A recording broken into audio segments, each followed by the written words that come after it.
शेतकऱ्यांनी नगर मनमाड महामार्ग अडवून धरला असून सरकारच्या कर्जमाफी विरोधात शेतकरी रस्त्यावर उतरले। शेतकरी सेनेचे राहुरी इथं रास्ता रोको आंदोलन बघायला मिळालं। शिंदे गट शिवसेना पक्षाचे शेतकरी सेनेचे राज्य उपाध्यक्ष रवींद्र मोरे यांच्या नेतृत्वाखाली आंदोलन होत आहे। फसवी कर्जमाफी केल्याचा आरोप करत हे आंदोलन करण्यात आलं। आजच्या कृषी क्षेत्रातील मोठ्या बातम्या, शासनाच्या घोषणा, अनुदानातील बदल, खरेदी धोरणे आणि बाजारभावांमधील हालचाल सर्व काही तुम्ही पाहणार आहात या व्हिडिओच्या माध्यमातून। सुनेत्रा पवार गटात नेत्यांमध्ये वाद, पक्षात गटबाजी, नेतृत्वाचा अंकुश नसल्यामुळे परिस्थिती उद्भवली। दिलीप वळसे पाटील मध्यस्थीच्या भूमिकेमध्ये। विधान परिषद आणि राज्यसभेच्या उमेदवारीवरून सुनेत्रा पवार यांच्या गटामध्ये अंतर्गत वाद आणि नाराजी मोठ्या प्रमाणात वाढली आहे। पक्षामधील ही गटबाजी व ज्येष्ठ नेत्यांमधील नाराजी दूर करण्यासाठी माजी मंत्री दिलीप वळसे पाटील सध्या मध्यस्थी करण्याचा प्रयत्न करत आहेत।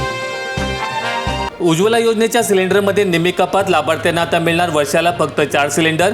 केंद्र सरकारने उज्ज्वला योजनेच्या लाभार्थ्यांना मिळणाऱ्या सवलतीच्या सिलेंडरची संख्या वर्षाला 9 वरून थेट 4 वर आणली आहे। आंतरराष्ट्रीय बाजारामध्ये एलपीजीच्या किमती वाढल्यामुळे आणि तेल कंपन्यांचे नुकसान कमी करण्यासाठी सरकारने हा महत्त्वपूर्ण निर्णय घेतलाय। पश्चिम आशियात युद्धाची पुन्हा ठिणगी, इस्रायल इराणचे एकमेकांवर भीषण क्षेपणास्त्र हल्ले। येमेनच्या युथी बंडखोरांचाही इस्रायलवर क्षेपणास्त्र हल्ला। तात्पुरत्या युद्धबंदीनंतर इस्रायल आणि इराण यांनी पुन्हा एकदा एकमेकांच्या लष्करी आणि औद्योगिक ठिकाणांवर शेकडो क्षेपणास्त्र आणि ड्रोन दागले आहेत। या संघर्षामध्ये आता येमेनच्या हुती बंडखोरांना देखील उडी मारली असून पश्चिम आशियात पुन्हा एकदा मोठ्या युद्धाची शक्यता निर्माण झाली आहे। पुण्या सोमवारपासून दिवसाआड पाणी बचतीसाठी महापालिकेचा मोठा निर्णय, धरणातील साठा तळाला, अल निनोचा फटका। खडकवासला धरण साखळीमधील पाणीसाठा झपाट्याने कमी झाल्यामुळे पुणे महानगरपालिकेने शहरामध्ये दिवसाआड पाणी पुरवठा करण्याचा निर्णय घेतलाय। अल निनोच्या प्रभावामुळे यंदा सरासरीपेक्षा कमी पाऊस पडण्याची शक्यता असल्यामुळे जुलै अखेरपर्यंत पाणी पुरवठ्यासाठी प्रशासनाने ही कपात लागू केलेली आहे। नाशिक जिल्ह्यामध्ये सरकारी कांदा खरेदीचा बोजवारा, नापेडची फक्त 8 ठिकाणी खरेदी, एनसीसीएफची केंद्र बंद।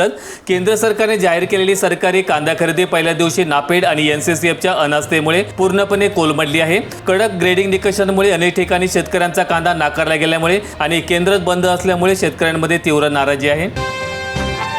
छत्रपती संभाजीनगर जिल्ह्यातील 17,216 अतिवृष्टीग्रस्तांना आता लवकरच शासन निधी। शासनाकडून 11 कोटींच्या निधीला मंजुरी। यावर्षी मार्च महिन्यात झालेल्या अतिवृष्टी आणि अवकाळी पावसामुळे नुकसान झालेल्या शेतकऱ्यांसाठी राज्य शासनाने 11 कोटी 79 लाख रुपयांच्या निधीला मंजुरी दिली। छत्रपती संभाजीनगर आणि बीड जिल्ह्यातील बाधित शेतकऱ्यांच्या खात्यावर लवकरच डीबीटीच्या माध्यमातून ही रक्कम जमा केली जाणार आहे। महा ऑनलाईन सेवा 15 दिवसांपासून ठप्प, विधवा आणि दिव्यांगांच्या आशा रखडल्या, लाभार्थ्यांच्या वारंवार फेऱ्या। निलंगा तालुक्यामधील महा ऑनलाईन प्रणाली तांत्रिक अडचणीमुळे गेल्या 15 दिवसांपासून बंद असल्यामुळे शासकीय योजनांचं कामकाज पूर्णपणे ठप्प झालंय। यामुळे श्रावणबाळ, संजय गांधी निराधार आणि विधवा अनुदान योजनेच्या वृद्ध आणि दिव्यांग लाभार्थ्यांना सेतू केंद्रांवर हेलपाटे मारावे लागत आहेत। गोड नदीचा पाणीसाठा झपाट्याने घडला, पावसाअभावी आंबेगाव तालुक्यातील शेतकऱ्यांची धाकधूक वाढली। उन्हाच्या दळांनी तरकारी पिके कोमेजली। मान्सून लांबल्यामुळे कडक उन्हामुळे आंबेगाव तालुक्यामधील गोड नदीचा पाणीसाठा चिंताजनक पातळीवर खाली गेलाय आणि पाण्याच्या टंचाईमुळे टोमॅटो, मिरची, कोबी यासारखी तरकारी पिके कोमेजू लागली असून शेतकऱ्यांना उत्पादन खर्च प्रचंड प्रमाणात वाढलाय। यवतमाळ जिल्ह्यात वादळासह पावसाचा इशारा, नागरिकांना सतर्कतेचे आवाहन। अनावश्यक प्रवास टाळा, यंत्रणेने दिलेल्या सूचनांचे पालन करा। हवामान विभागाने यवतमाळ जिल्ह्याला वादळी वाऱ्यासह मुसळधार पाऊस पडण्याची शक्यता वर्तवली असून नागरिकांना सतर्क राहण्याचा इशारा दिलाय। महायुतीमध्ये दुर्लक्ष झाल्याची भावना, एकनाथ शिंदे पुन्हा दिल्लीमध्ये तक्रार घेऊन अमित शहांकडे पोहोचले। महायुतीमध्ये आपल्या पक्षाला डावललं जात असल्याच्या भावनेतून मुख्यमंत्री एकनाथ शिंदे पुन्हा एकदा भाजपच्या वरिष्ठ नेत्यांकडे तक्रार घेऊन दिल्लीला गेलेले आहेत। विधान परिषदेच्या जागा वाटपात झालेल्या इतर कार्यक्रमामध्ये मिळालेल्या दुय्यम वागणुकीमुळे एकनाथ शिंदे गटातील नेत्यांमध्ये तीव्र नाराजी पसरलेली दिसते। रोहित पवार यांचा 12 तारखेपासून उपोषण, कर्जमाफीच्या अटी विरोधामध्ये पंढरपूरमध्ये शेतकऱ्यांचं आंदोलन। आमदार रोहित पवार यांनी महायुती सरकारच्या कर्जमाफी योजनेतील जाचक अटींविरोधात 12 जून पासून पंढरपूर येथे अनिश्चित कालासाठी उपोषणाची घोषणा केलेली आहे। सरकारच्या या अटींमुळे बहुतांश शेतकरी कर्जमाफीपासून वंचित राहतील असा त्यांनी आरोप केलाय। खतांच्या दरामध्ये 200 ते 600 रुपयांची वाढ, खरीप हंगामामध्ये शेतकऱ्यांना मोठा झटका। शेतीची खर्चामध्ये मोठी वाढ, बियाणे आणि कीटकनाशके देखील महागली। खरीप हंगामाच्या तोंडावर रासायनिक खतांच्या 50 किलोच्या गुन्हेमागे 200 ते 600 रुपयांच्या मोठी दरवाढ झाल्यामुळे शेतकरी मोठ्या प्रमाणात आर्थिक संकटात सापडलाय। तसंच बियाणे आणि कीटकनाशकांच्या किमती देखील 15 ते 30% वाढलेल्या आहेत। राजेंद्र जैनांच्या उमेदवारीने छगन भुजबळ नाराज, राज्यसभेची उमेदवारी हुकली, इतरांप्रमाणे न्याय देण्याची मागणी. राष्ट्रवादी काँग्रेसकडून राजेंद्र जैन यांना राज्यसभेची उमेदवारी दिल्यामुळे ज्येष्ठ नेते छगन भुजबळ यांनी आपली नाराजी जाहीरपणे व्यक्त केलेली आहे. पक्षात इतरांप्रमाणेच आपल्या कुटुंबाला देखील न्याय मिळावा अशी त्यांनी मागणी केली. यवतमाळ जिल्ह्यातील सिंचन विहिरींचे 12,000 लाभार्थी शेतकरी अडचणीमध्ये खोदलेली विहीर खदण्याचा धोका. मग्रा रोहियोचे योजनेचे रूपांतर VBG आबजी योजनेमध्ये. योजनेचे नाव बदलल्यामुळे जिल्ह्यातील 12,000 शेतकऱ्यांचे 569 कोटी 97 लाखांचं अनुदान रखडले असून विहिरींची कामे अपूर्ण राहिलीत. पावसाळ्याअभावी विहिरींचे बांधकाम न झाल्यास खोदलेल्या विहिरी खदण्याचा मोठा धोका निर्माण झालाय. नव्या खत खरेदी याविरुद्ध संताप. छत्रपती संभाजीनगर जिल्ह्यातील शेतकरी त्रुटींमुळे हैराण. ऑनलाईन प्रणाली रद्द करून पूर्वीप्रमाणेच ऑफलाईन खत विक्री सुरू करण्याची मागणी. केंद्र सरकारने सुरू केलेल्या फ्रेमवर्क फॉर फर्टिलायझेशन सेल या ऑनलाईन ॲपमधील तांत्रिक त्रुटी आणि इंग्रजी भाषेमुळे शेतकरी आणि विक्रेते कमालीचे त्रस्त झालेत. ग्रामीण भागामध्ये इंटरनेट आणि अँड्रॉइड मोबाईल अभावी खत खरेदी करणे कठीण झाल्यामुळे पूर्वीसारखीच ऑफलाईन पद्धत सुरू करण्याची मागणी जोर धरते. चांदी 12,608 रुपयांनी घसरली. दर 2.41 लाख रुपये किलोवर. 8 दिवसामध्ये 22,000ची घसरण. तर सोने 2,749 रुपयांनी स्वस्त. राजकीय तणावामुळे जागतिक बाजारपेठेमध्ये सोने आणि चांदीच्या दरांमध्ये मोठ्या प्रमाणात घसरण पाहायला मिळत आहे.